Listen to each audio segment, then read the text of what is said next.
Demam Jumbo masih berlangsung di tanah air. Film animasi Indonesia terlaris itu telah menarik 4 juta penonton sejak dirilis pada 31 Maret 2025 lalu. Disutradarai oleh Rian Adriandi, Jumbo menjadi tontonan berkualitas untuk anak, baik dari segi visual maupun cerita. Sayangnya, di tengah antusiasme pemirsa terhadap film produksi Visinema Studios, muncul kritik terkait eksistensi Mary. Pengguna TikTok Afifah PR alias Afifah Putri Ritsiana dalam sebuah konten video berjudul "Ketika Imajinasi Menyentuh Batas Akidah", Afifah menyampaikan kritik tajam terhadap elemen cerita yang dianggap bersinggungan dengan prinsip-prinsip dalam Islam.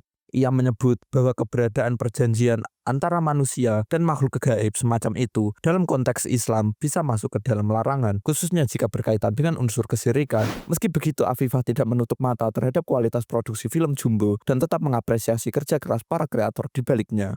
Selain karakter Mary, keberadaan radio yang bisa menangkap makhluk halus dalam Jumbo juga dipermasalahkan. Melalui radio tersebut dan bisa berkomunikasi dengan kedua orang tuanya yang telah meninggal. Terasa mengharukan bagi pemirsa, terutama mereka yang sangat merindukan orang-orang terkasih yang sudah tidak ada lagi di dunia ini. Sayangnya, bagi segelintir pemirsa sangat tidak bijak menampilkan radio sebagai media untuk berkomunikasi dengan orang yang sudah meninggal. Seorang netizen mengkritik bagian tersebut dengan alasan anak jadi bertanya-tanya, apakah kita bisa berkomunikasi dengan orang meninggal melalui radio? Oleh karena itu, netizen merasa Jumbo bukan film yang cocok ditonton oleh anak-anak, terutama berusia 6 tahun ke bawah. Beberapa kritik terkait eksistensi makhluk halus dalam film Jumbo sontak memicu pro kontra di kalangan netizen. Sebagian menganggap kritikannya berlebihan dan membandingkan dengan karya-karya lain yang juga mengandung unsur makhluk halus dan sihir. Sebut saja Casper, Harry Potter, hingga Scooby-Doo yang sangat dekat dengan kehidupan anak-anak milenial. Unsur fantasi tidak serta-merta mengganggu akidah anak-anak karena mereka tentunya dapat menyadari bahwa kejadian dalam film hanya fiksi belaka. Oleh karena itu, peran orang tua sangat dibutuhkan untuk membimbing anak-anak memahami cerita fiksi tanpa harus mematikan daya imajinasi mereka. Ada juga yang menyuarakan pentingnya keterbukaan informasi sejak dini yang dilakukan oleh orang tua.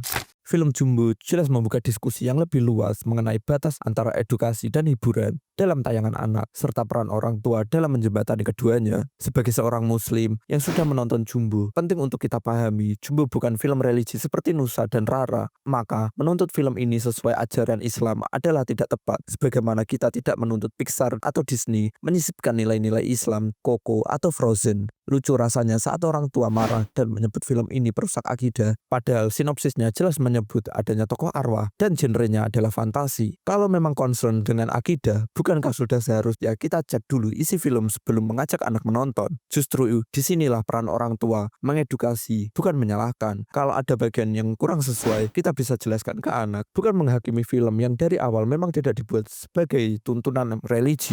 Film seperti Jumbo adalah ruang belajar tentang keberagaman, nilai universal, dan realita hidup yang tak selalu hitam putih. Jadi mari kita bijak. Jumbo itu tontonan, bukan tuntunan. Yang bertanggung jawab menanamkan akidah ke anak tetap kita, para orang tua. Dan demikian pembahasan kali ini. Terima kasih sudah menonton dan silahkan Anda tuliskan pendapat di kolom komentar. Jangan lupa untuk like dan subscribe dan sampai jumpa.